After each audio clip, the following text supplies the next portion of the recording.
Қарағанды облысы Балқаш қаласы нөмір 10 орта мектептің қазақ тілі мен әдебиет пәнінің мұғалімі Қозберенова Гүлжан Сәбденбайқызы.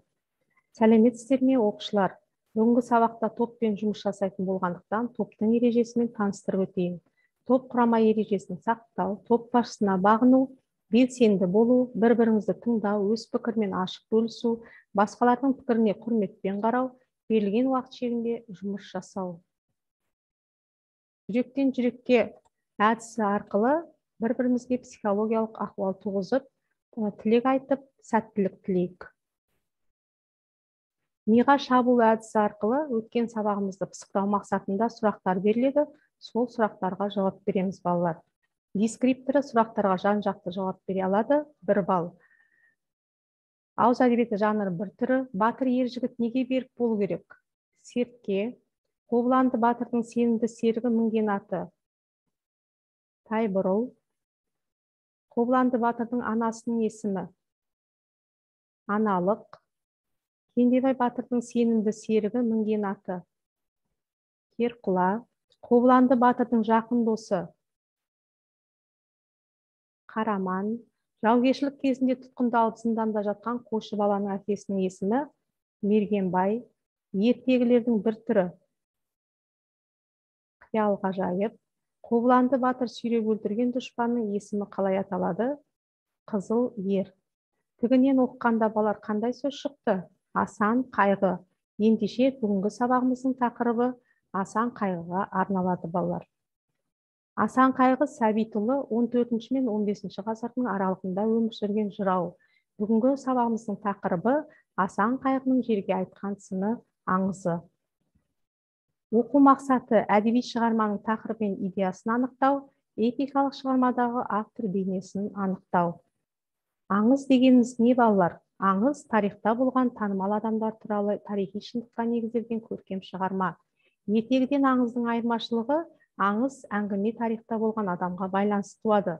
Ертегі қиял ғажайыптан туады. Аңыз әңгімелердің түрлері тарихи аңыздар, топономикалық, батырлар туралы аңыздар, ғашықтар туралы аңыздар болып бөлінеді екен. Асан қайғы Қызылорда облысы Шиелі ауданында туған екен. Қазақтың 15 ғасырда өмір сүрген жырауы. Ел қамын жеп қайғы қасірет кешкендіктен есіміне қайғы сөзі қосылған. Қазақ хандығын құрған Керей мен Жәнібек хандардың жанында болып, мемлекет қайраткері болған екен. Шежіре аңыздардың айтуынша, Асанның әкесі Сәбит ұзақ жасаған, 18 мың ғаламның құстың жануардың тілін білетін, өзі көріпкел, әулие, атақты саятшы болса керек. Ол баласы Асанды да ес білгеннен осындай қасиеттерге баулып өсіреді. Содан болса керек, Асан қайғы өзінің туған жеріне, халқының қамын ойлап, жерлерді аралайды екен. Асан қайғы жырау, данышпан, бас би, күйші, мемлекет қайраткері, абыз. Күйші дейтініміз оның бізге келіп жеткен ел айрылған, желмаяның жүрісі, зар атты күйлері бар екен. Асан қайғы сулы, орманды, жері шүйгін, адамы жүзге келмей өлмейтін, қойы егізден төлдейтін шырайлы қоныс жерұйықты іздеген екен. Желмаясына мініп алып 6 жыл жайлы қоныс іздеп, қазақ жерін түгел аралап шығады. Әр барған жеріне сыни баға беріп отырған екен. Қандай баға берген екен? Оны қазір жақын танысамыз.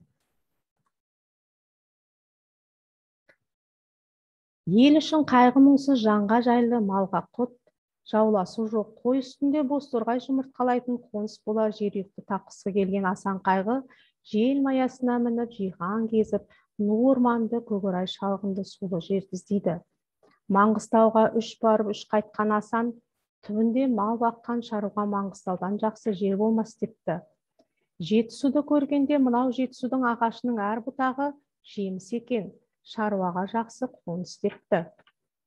Осы күнгі меркі жеріндегі аспараны көргенде, ей аспара, көршіңмен тату бол, шөбіңе суың жетер депті. Баянауыл тауын көргенде баянға жаймай қой семірмес, қазіргі Баянауылды өзіне жайлау етіпті. Әулие атаның батысындағы жуалы жерін көргенде, жерің семіз, шөбің шүйгін, қарың мол, топырағың майлы екен, қадіріңді егін салған ел білер депті. Қарсақбай аймағын көргенде, яғни жезқазған жері, айналаң жапан түз екен, тауының асты жез екен, жұртың ашықпас деп жүріп кетіпті. Шыңғырлауды көргенде, әй шыңғырлау, жылқы өзі өскен жоқ, шыңғырлау сен өсірдің, деп үш айналып шыңғырлаудың суына қолын алып отырып, шыңғырлау өкпелер деп сонда қонып кетіпті. Аңыз асан қайғы шырайлы қоңыз нұрлы өлке жерұйықты таба алмапты. Жиделі байсынды бөтен елден емес, қазақ топырағынан іздепті. Асан қайғы туралы аңыздардың ішіндегі ең таңдаулысы жерұйықты іздеу туралы аңыз. Асан қайғының ел тұрмысына қанағаттанбай, халқының болашағын ойлап қатты қамығады. Оның ойынша жер үстінде адамға ырыс, малға жайлы құтты мекен жерұйық бар. Осындай мекенді іздеп табу үшін желмаяға мініп, дүниенің төрт бұрышын кезеді. Жолында кездескен тау, өзен, шұрайлы жерлерді тиісті бағасын беріп отырады. Ақырында жерұйықты таба алмай қайғырып өтеді екен. Ал енді балалар, тапсырмаға көшеміз.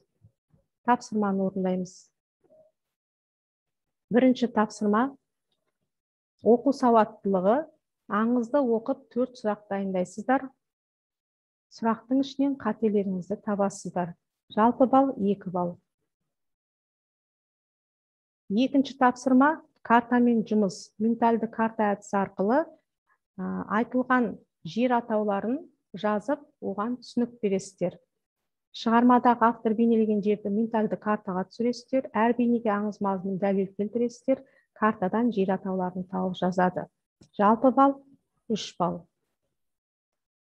Келесі тапсырма: фраер әдісі.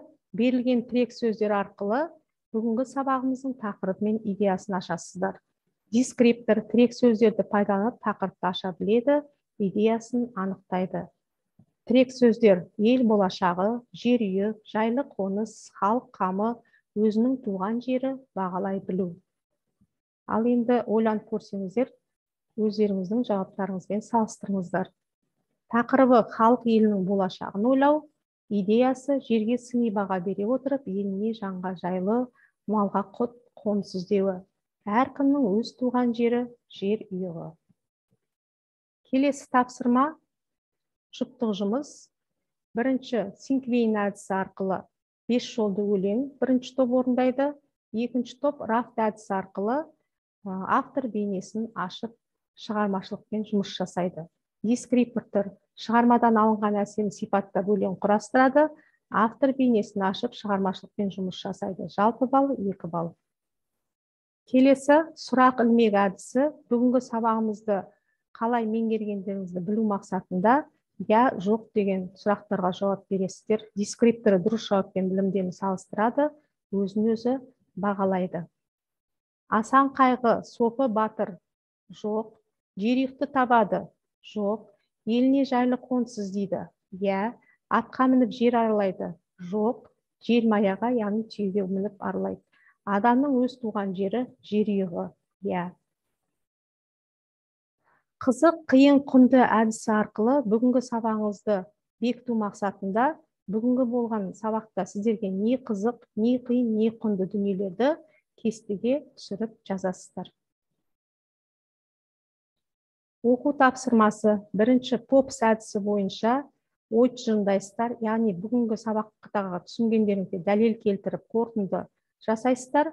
Егер мен ақын болсам тақырыбында өздеріңіздің туған жерлеріңізге баға беріп эссе жазасыздар. 50-80 сөз. Табыс сатысы әдісі арқылы кері байланыс рефлексия жүргіземіз. Бірінші саты маған түсініксіз, екінші саты әлі де оқу керек, үшінші саты барлығы түсінікті. Яғни сіздер бүгінгі сабақты қалай меңгердіңіздер, қай сатыдасыздар, өздеріңіз бағалайсыздар. Жетістік баспалдағына өздеріңізді бағалаңыздар. Осымен сабағымыз аяқталды. Сау болыңыздар.